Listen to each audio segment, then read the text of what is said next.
Hey everyone, welcome to day 2 of Tag Week, and today I'm bringing you the Bookish Fangirl Tag, and I was tagged in this by Alyssa from PucksandPaperbacks. And I'm really excited about this one because I'm a total fangirl. Like, I'm an adult, but I'm a complete fangirl over all of the things, and so this was fantastic.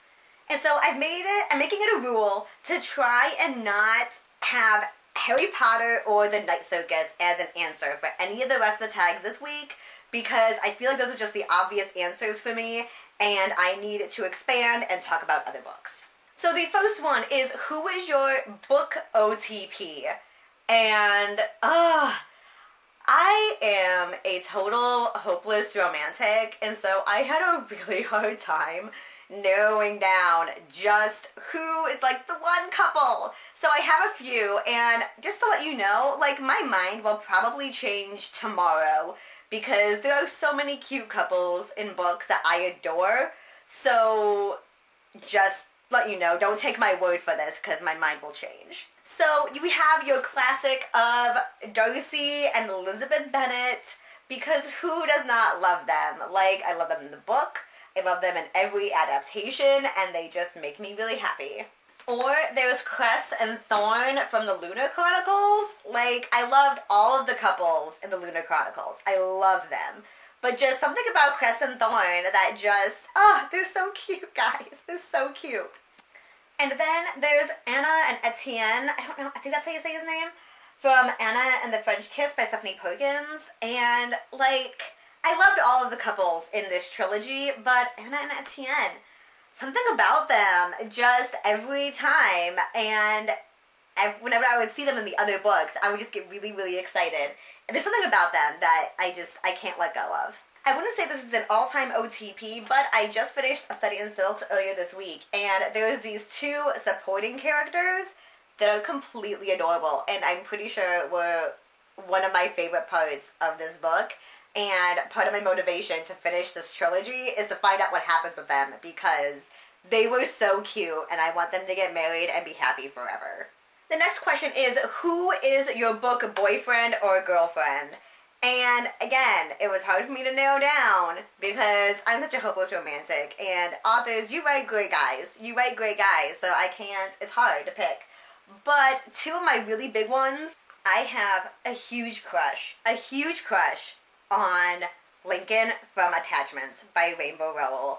And I don't know, like, every time I read this book, I'm just like, he is so sweet, and he's adorable, and he's cute, and, like, he's just awesome. There's something about Lincoln that I just love so much, but it makes me really sad because in this book, there's a short blonde girl named Emily who likes him, but he doesn't like her back. And while, I mean, obviously, I want, like, the main couple to be the main couple, but my heart just kind of broke a little bit every time I read about that character, because I'm like, what's wrong with short girls who are blonde, named Emily? I mean, what have we ever done to you? Why don't you like me, Lincoln? Why don't you like me? Even though, obviously, it's not the same, but you know what I mean. And then along with, like, everyone else who's read or watched Outlander, Jamie.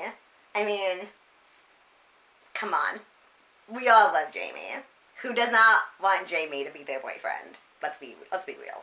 What book have you read or would read the most fan fiction for? I have a strange, not normal relationship with fan fiction the way other fangirls do. I used to hate fan fiction, and I thought it was really dumb. And I don't know why. I think I was just being really stubborn and stupid.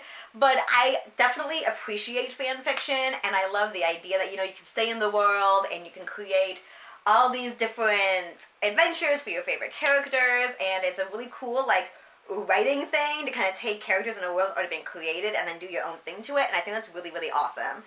But I personally have not read much fan fiction, and I don't know if I really want to, because, like, I think of Harry Potter for the main example for this, of how, like, oh, I want to read more stories about the Marauders, or I want to read stories about the founders of Hogwarts and all of this stuff.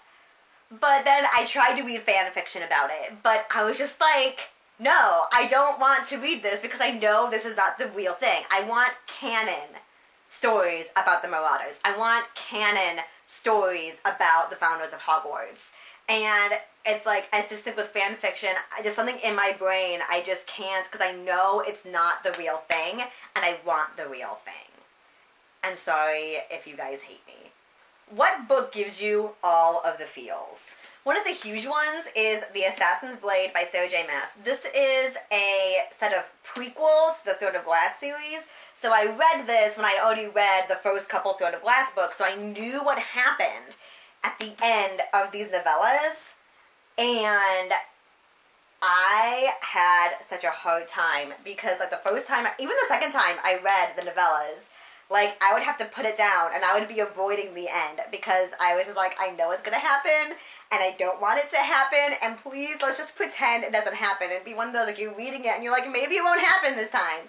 Maybe it won't happen this time. But it does, of course, because that's how it is.